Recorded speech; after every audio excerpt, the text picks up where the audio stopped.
We are back. I can't believe it. Well, I can believe it because we're back, but back and different, right? We are back with Uncharitable Festival. Ooh, ooh, I know. ooh. I was so like, everything in my bones has been telling me, don't say BAME online. Don't say BAME online.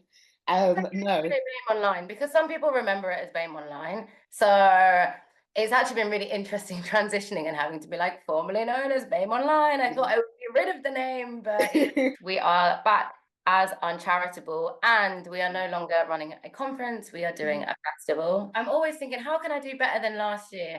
Um, and this year, maybe I took it to the extreme, but let's run with it. You So can always bring it back down if need be.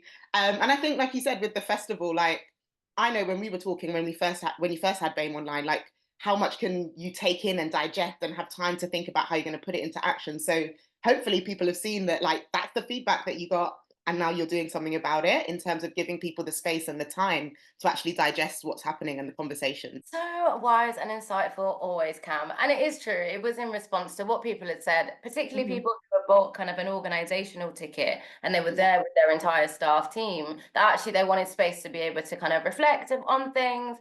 And yes, we would send the recordings out, but actually I think it's quite a lot to process at once. It was literally like 10, 15 hours of content just kind of thrown at people in one go. Hmm. So we've listened, we've learned. Living the values. I love it. I love Living it. the values. So we are going to be doing an event every 3 or 4 events a week over the course of October. So each event is kind of up to 2 hours long. I'm really, really looking forward to it. I can give you a rundown of I all was of going to the. say, please tell me what is different, and what's happening for the people and for me. The difference is we're uncharitable. I wanted to really kind of give enough time for Mhm. the audience to ask us questions. Remember, they've not really been able to ask us questions It's because all we've been had in the chat box. in the chat box, things pre-recorded. It's all been very fast, but Hmm. actually we're slowing the pace right down. And we will talk a little bit about slowing paces down at establishing your anti-racist vision. Nice. Thank you. But we're going to slow the pace right down. We're going to kind of take our time and really kind of get into the discussions, give Hmm. people enough time to ask questions and to ruminate before the following event. So each event should build on from the next. So from the first session, kind of moving into the second session, is it advised, I'd say then, that you come to those sessions in order in terms of when you watch it back on demand, or if you're attending in the moment? I think if you want to like fully get embrace the Uncharitable Festival, and if you want to follow my journey through the festival, Yeah. you can do them all kind of in order. But the beauty of it all is each event is so distinct that you can pick and choose which ones you want to go to. It might not all be relevant for you. You might want to come to them all. We've got individual options. We've got kind of bulk options, which I'll get Hmm. into a little Okay. bit later. Yeah, I think people can just you can just pick and choose. It's kind of like a buffet. Yeah, A that's pick what I and should mix. call I love it. it. Yeah. Uncharitable buffet. Rebrand. We've got 5 weeks of events, yes, Hmm. ambitious. Our first week is going to kind of really lay the groundwork for the rest of the conference. So we're going to be looking at establishing your anti-racist vision, which will be me and you talking through values really, Hmm. and how to kind of use kind of anti-racist values, anti-racist principles as a guide through kind of navigating the conference, the festival even, but also like how you establish an anti-racist vision for yourself. So we're going to be looking at the work of Tema Ocken and Kenneth Jones throughout the festival. So we're going to be looking at their work on white supremacy culture as a way to kind of like, illuminate kind of how systems of oppression show up in various parts of the third sector, and chart a different chart a different course. Yeah. I'm ill, everybody. Chart a different course in order to kind of move towards the world that we want to see, a world that really kind of centers anti-racism at its heart. That's kind of Hmm. liberation for oppressed people. That is kind of, joy, abundance, it's rest, it's Yeah. ease, it's care. And I've really tried to put that into the festival, like that Hmm. abundance. There's plenty going on. We've got joy, Definitely abundance. definitely abundance. Did I take it too far? Maybe. It's like, when does abundance kind of slip into accumulation? Too much, too much, too much. Never too much, never too much. So the second session of that week will be the absolute state of it. So the Uncharitable team, particularly our consultants and people who kind of work in and around the charity sector with various clients, are going to be kind of looking at what we have seen the state of the sector to be since 2020. So when everyone decided that they were anti-racist, we had our statements, we had our black squares, we had all sorts of strange things happening. What's actually changed? Where can we actually highlight like organizations that have done something that's actually good and exciting? Like where are we and kind of drawing hope and inspiration from? Where have things been really quite bad? And where have things just been utterly bizarre? The good, the bad, and the ugly. It's all the in good, there. the bad, the ugly. That is literally what I wrote on the Eventbrite. So you're in my heart, Cal, in my That. I'm always in your brain. We did like a short week, well, a long week, it was 4 events. We did short to your standards. In July, looking at the charity sector relationship with imperialism. So it was actually quite like a theory heavy, academic heavy group of sessions. I thought they were really, really, really great, really interesting. And people who do buy a bulk ticket will have access to those past recordings if they missed them. You know me, fundraising. Giving the people what they want. The second week, we're going to be partnering with Charity So White. Cam and I were both members of Charity So White previously, and we're going to be coming back together, Uncharitable and Charity So White for the first time. Yeah, ever. that's why I'm shaking my head. I'm like, I cannot believe it's taken this long for you to get back together, like on screen. But we're going to kind of have that conversation about what happened with Charity So White. How did white supremacy culture kind of pervade their efforts to dismantle it, really, and how they managed to get through that period, cultivate kind of a new shared understanding of their work together and how they want to work together, prioritize rest, prioritize care, and what they are kind of be doing going forward. I think, it really kind of highlights the fact that unless you really check yourself, like even if you are in a social justice or anti-racist or like whatever space, like the white supremacy is so pervasive, it's conditioned us all. And actually you have to be constantly vigilant to how it can show up, even in your attempts to kind of work together to dismantle it. So looking forward to that session. We've got another session with Charity So White on how the sector failed Palestine. I think that's going to be great. They released a report, I think, earlier in the year, where they surveyed people in the third sector, kind of talking about their charities, their organizations' response to Palestine. And the results were pretty grim, to be honest, with, lots of people saying that they feel like they're not able to speak up, or they've actually been kind of like silenced by their organizations, kind of harassed, intimidated by their organizations. But that moves us on quite nicely to the next Charity So White event, which is Beyond Empty Statements, where they're going to be looking at organizations, big, small, mainstream, not so mainstream, who have actually done some really interesting work that goes beyond kind of making a statement about, we are anti-racist. Kind of week 2, I'm looking forward to that week. Every week most weeks there's a collaboration. And week 3, you'll see I cannot contain my excitement. This is well, it's not the one. They're all important and they're all special. This is the one that I'm also like super gassed about. Go on. Cam and I are both fundraisers. That's our background. That's our trade. And I have been following the work of community-centric fundraising for a very, very, very long time. I found their 10 principles, instrumental in kind of how I think about fundraising's potential to be used for healing rather than for extracting, for accumulation, for power hoarding. So I'm very happy to be joined by Michelle Murray, who is the co-founder of Community-Centric Fundraising.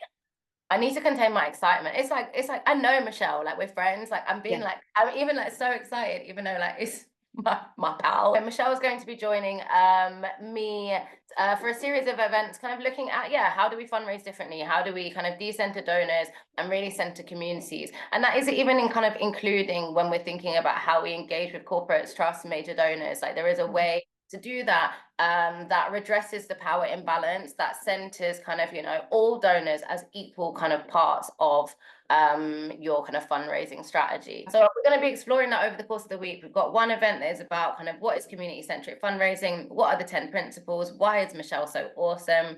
We have another upcoming event which hasn't been released yet, which is about generating community. Like how do you build a community of fundraisers, and particularly for those smaller organizations who often aren't trained in fundraising often think that trusts and foundations is kind of the most stable and best way to raise income. They find later down the line that that type of strategizing comes at a price. So we're going to be looking at that and how to do that in a way that centers anti-racist practice. In week 4, we're going to be joined by Baobab, and my co-host for the week will be Jermaine Jackman, winner of The Voice. No. How did that happen? How? Jermaine wears many, many, many, many, many hats. I think they do a lot of work with kind of Labour. Okay. Won The Voice, great singer. I've actually seen them sing at a different funding event, but also works at Baobab, doing Okay. comms and marketing. Baobab, a kind of a new emergent fund that is a pro-Black fund that centers racial and economic justice. Pro-Black fund. We don't get to say that very often. And 3 years ago, this was not the conversation. Like, wow, yeah. It's actually very nice to kind of, have that be like so proudly said.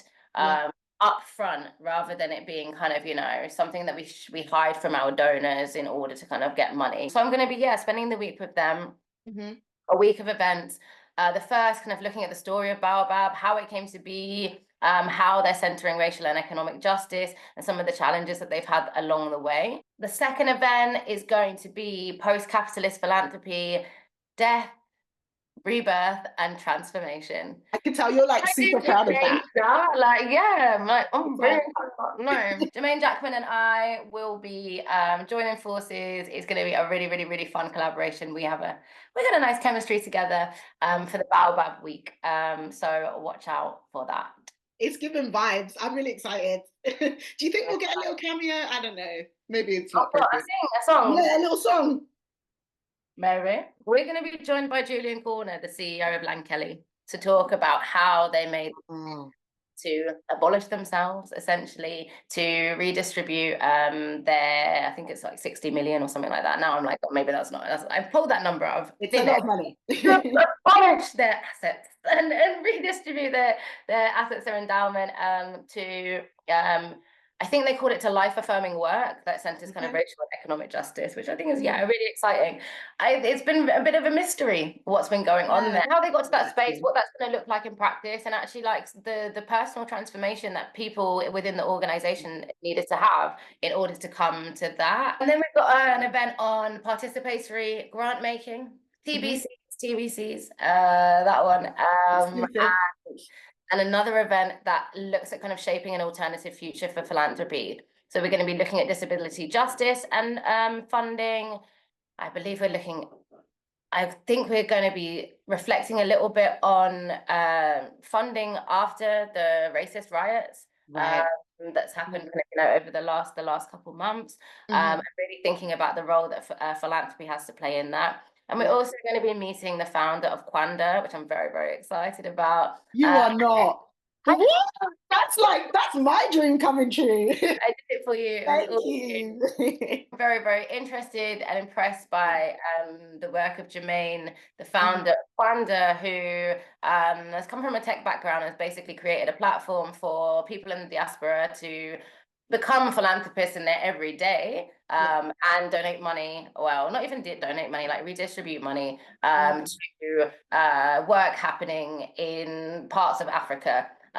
It's very kind of like local led. It is very much kind of giving agency to people. That type of model is something that can be replicated, and I'm really keen for him to kind of share how he did that and what he's seeing kind of for the future of like diaspora fundraising. I'm actually gassed, and that's the thing, it's diaspora fundraising as well, like giving back to like communities that are our own, and I love it. And I think there's been lots of conversations that have been happening over the last few years with a lot of people in the diaspora moving like to Africa and actually kind of acting like imperialists, and actually really not kind of, being involved in the local community, not financially investing in the local community, and kind of creating a caste system, essentially, where the diaspora is kind of sitting at the top. And what I find really like brilliant about this is like this is an opportunity for us to like recognize our own wealth from being people who live in, the north, in the west, whatever, the global north, the global west, whatever people want to call it, Yeah. and actually kind of recognizing that our lives are, you know, considerably more economically privileged than people who are doing, you know, surviving, trying to thrive. I'm so excited for myself to know what happened with Kwanda and like how you do that. But also, yeah, for everyone else to get a chance to hear that as well. That's going to be a great session. We give the people what they want, Cam. And what they need. Sometimes they don't even know they want it, but they need it. And then week 5 is going to focus on leadership. For those of you who do not know, I'm a baby leader, I think, you know. I've been leading this organization for 4.5 years. It's an achievement though. It's an achievement. I didn't plan for it and I wasn't prepared for it. So actually in the last year, I've done a lot of work around just growing in my leadership style. I have always felt like when I'm being authoritative and being controlling, but actually authority is kind of what you need in a leadership position. Like you can do authority with care, but it actually the buck stops with me, right, in many ways. And I'm trying to untangle like my feelings of like kind of control and white supremacy, and like really kind of think about like what does it mean to step into my power responsibly, like thoughtfully. Been working with a leadership coach, figuring my stuff out. It's been hard this year. This year's been really, really, really tough for me personally as a leader. And I think it's time for me to share some of that stuff, you know, because I think there's lots of people who are trying to think about how do we do anti-racist leadership? How do we do things differently? And we'll make the same mistakes that I've made, I think, around mistaking power for abuse of power. I want to get it out. I'm like, let's get it out. So I've got 2 sessions on leadership. One is anti-racist leadership is no joke. So I'm going to be talking to 2 leaders, Indy Cross from Agenda, who I've worked with doing kind of consultancy for like over 2 years now. It's been great. It's been really good. Really enjoyed working with her. And she's been kind of transforming as a leader. Like when she started at Agenda, I think that was her first CEO role. And it was interesting because we kind of started similar times in our first kind of CEO positions and have been growing together in a what I think is actually quite a beautiful relationship that we have. I'm a huge fan. So I wanted for her to come and kind of share what that experience has been like. And then we also have Debbie Solomon from Synergy, who is again like really kind of thinking through like how do we take like a totally different approach to leadership, and particularly like the kind of internal conflicts that can come with having to make decisions that actually feel like they compromise our radicalness, our radicality, in order to get towards the further vision. But I really want to kind of think about like how to lead responsibly, and also just like how to like remember that like you're a person as well. And that's the whole festival. So what are you looking forward to, Cam? I feel like it's jam packed. Definitely the Charity So White reunion. I need to see that. Community centric fundraising, as you were mentioning, those 10 principles. I know they're things that we've been trying to go back to as fundraisers. So yeah, really excited about that session. Kwanda, thanks for surprising me with that, because I need to hear how Jermaine did all of this. How did you bring us together? I am absolutely obsessed with what Kwanda are doing as well. And I think, yeah, the piece around leadership, like just you and your journey. And I think I was going to say every BAME Online, but every Uncharitable, formerly known as BAME Online, there's a special moment that happens in each of those conferences and now in the festival, where actually it's about your journey. And I think being able to follow that as your friend, but also, I guess, the friends that are joining us at the festival is really valuable. Doing this work is hard. So yeah, I think I'm looking forward to understanding and unpacking like the messiness. Yeah, I think that's a very good description. We are going to get into the mess, and I always kind of try to try and you know show some more of the reality, because I think a lot of this work can feel very kind of like romanticized. It's interesting because like for me, like doing white supremacy is much harder than doing anti-racism. A few things for people to know about the festival. We're running it all online. It's all going to be on Zoom. We all know Zoom. Zoom is the most accessible platform for us. We've got BSL interpreters. We've got captions. We will share recordings with people after the session. We've got a 3-tier ticket pricing. I'm just like, got everything. We have paid tickets. If you have the income to afford your own ticket, then pay for a ticket. If you got a lot of income and you're feeling generous, then you can pay for the price of someone else as well. We've got loads of free tickets. Civic Power Fund, Tudor Trust, and Lankelly Chase have all put money into the conference, which has meant that we've been able to provide endless free tickets. Feeling very, very, very, very, very happy to have partnered with organizations who kind of share our vision for a liberated future. We've got bulk ticket options. So if you wanted to buy tickets at every single festival event, it's £100. How generous, how cheap. I How mean, pure all of this a content that we've just been talking about for the last like 20 minutes. £100 plus VAT. Just throw that in. And if you are an organization and you're like, whoa, this sounds really good, like I need to get my entire team here. I mean, I don't know why you wouldn't think that after hearing this conversation.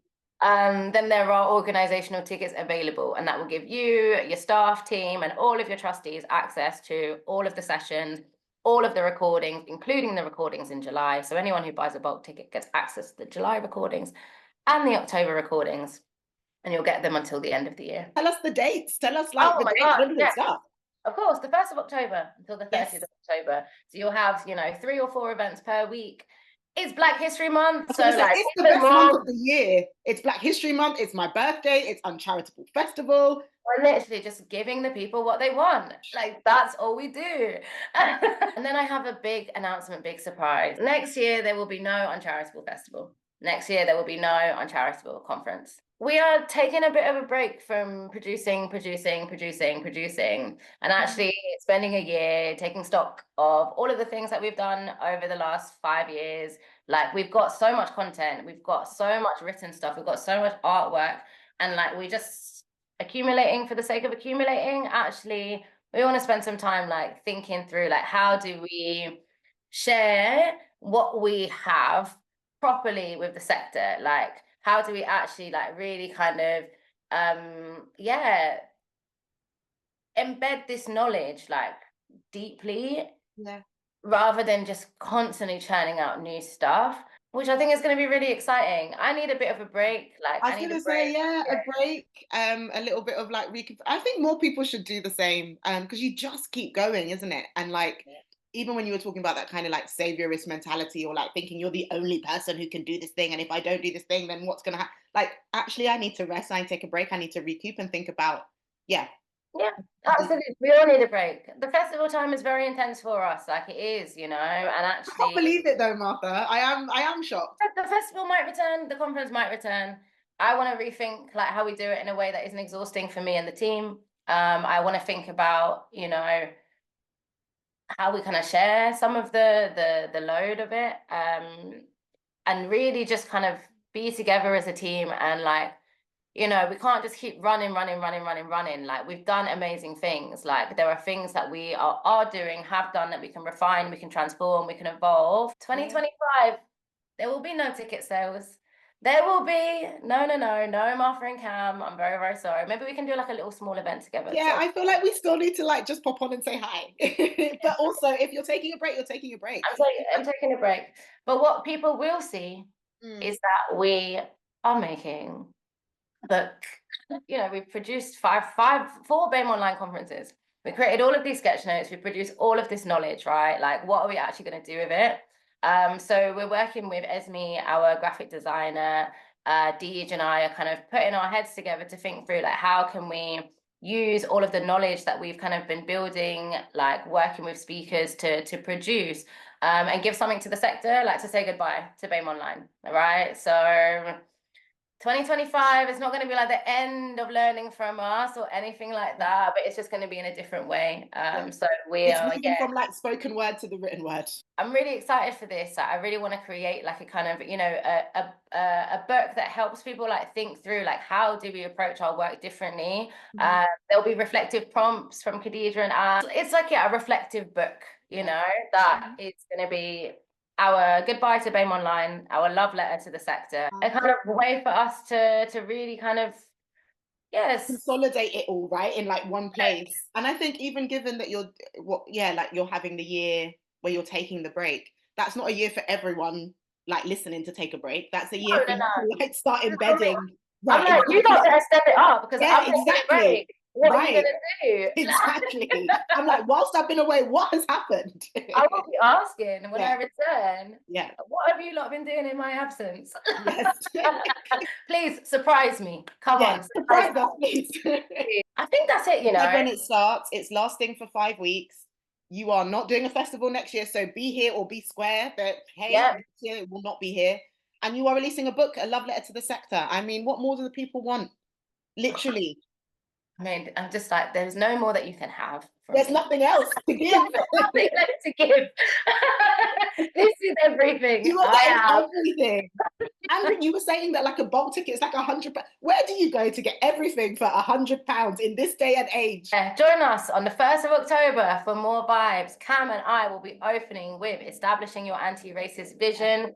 We are going to help you to build your values framework that is going to guide you through a life committed to anti-racist practice. Whoop, mic drop.